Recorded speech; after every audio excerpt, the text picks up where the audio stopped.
दुचाकीवर बसून स्वतःला पेटवून घेत जीवन संपवले। शेअर्समध्ये 15 लाख बुडाले। तरुणाने स्वतःला पेटवून घेतले। शेअर्स मार्केटमध्ये सुमारे 15 लाख रुपयांची रक्कम बुडाल्याने आर्थिक विवंचनेत सापडलेल्या 30 वर्षीय तरुणाने स्वतःच्या अंगावर ज्वलनशील पदार्थ टाकून पेटवून घेतले। या घटनेत युवक 90% भाजला असून त्याच्यावर जिल्हा शासकीय रुग्णालयात उपचार सुरू असताना मृत्यू झाला आहे। बुधवारी दिनांक 26 फेब्रुवारी रोजी दुपारच्या सुमारास ही घटना घडली। याबाबत मिळालेल्या माहितीनुसार मूळचा चांदवड तालुक्यातील विटाई येथील व सध्या खुटवडनगर परिसरात राहणारा रवींद्र शिवाजी कोल्हे वय 30 वर्ष यात तरुणाने शेअर्स मार्केटमध्ये गुंतवणूक केली होती। तो प्रारंभी खाजगी इन्शुरन्स कंपनीत व सध्या खाजगी बँकेत कामाला होता।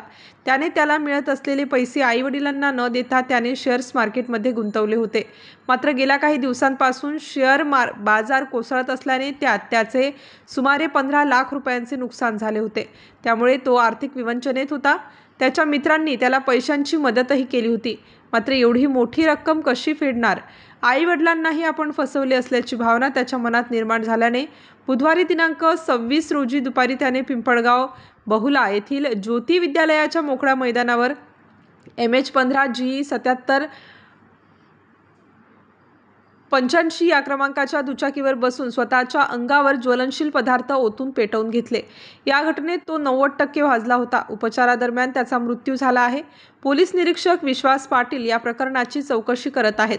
अधिक माहिती पोलीस निरीक्षक विश्वास पाटील हे करीत आहेत। शिवरात्रीनिमित्त पोलीस स्टेशन हद्दीमध्ये सर्वत्र बंदोबस्त लागलेला होता। आम्ही पेट्रोलिंग करत होतो। दुपारी 3:20 वाजताच्या सुमारास 112 वर कॉल आला की पिंपळगाव बहुला गावाजवळील मोकळ्या ग्राउंडवर एक इसमाने जाळून घेतले आहे। त्यावरून आम्ही तात्काळ त्या ठिकाणी गेलो असता तिथे पाहिले एक मोटरसायकल संपूर्ण जळालेली, त्याच्या बाजूला एक इसम जळालेल्या अवस्थेत पडलेला दिसला। आम्ही तात्काळ कंट्रोल रूमला माहिती देऊन 112 डायल 112 थ्रू 112 108 मोबाईल ॲम्ब्युलन्स यांना बोलवण्यासाठी माहिती दिली आणि आम्ही तिथे चौकशी केली असता त्या माणसाला इसमाला कोणी ओळखत नाही असं दिसलं। संपूर्ण गाडी जळाली होती। तिथे त्याचा मोबाईल जळालेला होता। एक लायटर बाजूला पडलेलं होतं। मग आम्ही त्याला हात लावून थोडं श्वास असल्याची खात्री केली।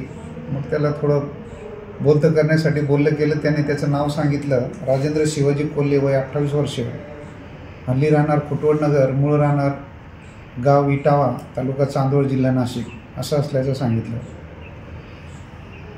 मग आम्ही ॲम्ब्युलन्सची वाट पाहिली। ॲम्ब्युलन्स वेळेवर येणार नाही, बराच वेळ झाला आली नाही, म्हणून आम्ही आमच्या पेट्रोलिंग पोलीस वाहनामध्येच एका गावकऱ्यांची मदत घेऊन चादर आणून चादरीमध्ये त्याला टाकून आम्ही पोलीस गाडीतूनच त्याला सिव्हिल हॉस्पिटलमध्ये हॉस्पिटलाइज केलं।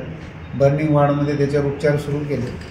मीनवाईला आम्ही पोलीस नियंत्रण कक्षाला माहिती दिली होती की हा मूळचा चांदवड तालुक्यातील राहणारा आहे। तर ग्रामीण कंट्रोलवरून चांदवड पोलीस स्टेशनकडून त्या गावचे पोलीस पाटील किंवा कोणी प्रतिष्ठित नागरिकाचा फोन नंबर मिळवण्याच्या संदर्भात मग आम्हाला तिथून फोन आला की मी ठाकरे पोलीस पाटील बोलतो इटावा, आणि मला आपल्याला फोन करायला सांगितला। त्यांना मी ही माहिती दिली। त्यांना ते ओळखत नव्हते की हे आमच्या गावचे नाही म्हणत होते। मग त्यांना मी त्याचा चेहऱ्याचा फोटो टाकला आणि मग त्यांना माहिती घ्यायला लावली। त्यांनी बराच वेळ प्रयत्न केला, तर तो त्या इटावापासून 3-3.5 किलोमीटर लांब मळ्यामध्ये राहतात ते, त्यामुळे त्यांना संपर्क होत नव्हता लवकर। मग त्यांच्या गावातील एक जाधव नावाच्या इसमाचा फोन आला की आम्हाला अशी माहिती दिली पोलीस पाटलांनी। मग आम्ही त्यांना थोडी हकीकत सांगितली की अशी अशी घटना घडली, तर तुम्ही त्यांचे कोण नातेवाईक चांदवडवरून इथे येईपेक्षा इथे कोणी आहे का नाशिकमध्ये, त्यांना पाठवा सिव्हिल हॉस्पिटलला। आम्ही आणलेलं आहे, त्याला उपचार चालू आहे। ते म्हटले की त्याचा एक भाऊच तिथे राहतो आणि एक नातेवाईक पण आहे, त्यांना आम्ही तिथे पाठवतो। मग त्यांचा भाऊ आणि नातेवाईक हॉस्पिटलला आले, उपचार चालू होते पेशंटवरती। काय घटना घडली त्यांना सगळी हकीकत आम्ही सांगितली की असा सगळा प्रकार आहे। जेव्हा मी त्याला उपचार चालू असताना विचारपूस केली तर तेव्हा असं सांगितलं की तू असं का केलं बाबा तू, कारण प्रथमदर्शनी ती सुसाईड केस दिसत होती क्राईम सीनवरून आणि त्या मिळालेल्या वस्तूवरून। मग तो बोलायला लागला की साहेब मी घरच्यांना फसवलं, माझ्याकडून खूप मोठी चूक झाली, मी आईवडिलांचं नाव बदनाम केलं। म्हटलं बाबा काय झालं नेमकं सांग। तो म्हटला की मी पहिले मॅक्स इन्शुरन्स कंपनीत होतो, दरम्यान मी शेअर मार्केटमध्ये पैसे गुंतवायला लागलो, मित्रांकडून पैसे उसने घेऊन गुंतवायला लागलो। मला लॉस होत गेला. मग मी ती नोकरी सोडली आणि जवळपास 16 लाख रुपये माझे ह्या शेअर मार्केटमध्ये गेले. ते सगळे मित्रांनी भरले. मग मी पुन्हा कामाला लागलो. RBL नावाची बँक आहे मायको सर्कलला, तिथे मी परत कामाला लागलो. महाशिवरात्र असल्याने मी मोटरसायकलवर त्र्यंबकला गेलो. दर्शन करून परत येत असताना मी इथे थांबून मला जगायचं नाही मी असं ठरवलं, म्हणून मी हे कृत्य केलं आहे. मला कोणी त्रास दिला नाही किंवा याच्याबाबत काही नाही असं त्यांनी सांगितलं. मग मी त्या नातेवाईकांनाही सांगितलं. त्यांची ऑडिओ रेकॉर्डिंग केलेली होती, व्हिडिओ रेकॉर्डिंग, ती पण त्यांना ऐकवली. त्यांची पण खात्री पटली की त्याने कशामुळे हे कृत्य केलेलं आहे. संशयाचा प्रकार नाही आहे. ती आत्महत्येचा प्रयत्न केला आणि दुर्दैवाने रात्री उशिरा तो मयत झाल्याची माहिती मिळाली. त्यावरून अकस्मात मृत्यू. स्टार न्यूजसाठी सिद्धार्थ लोखंडे, नाशिक.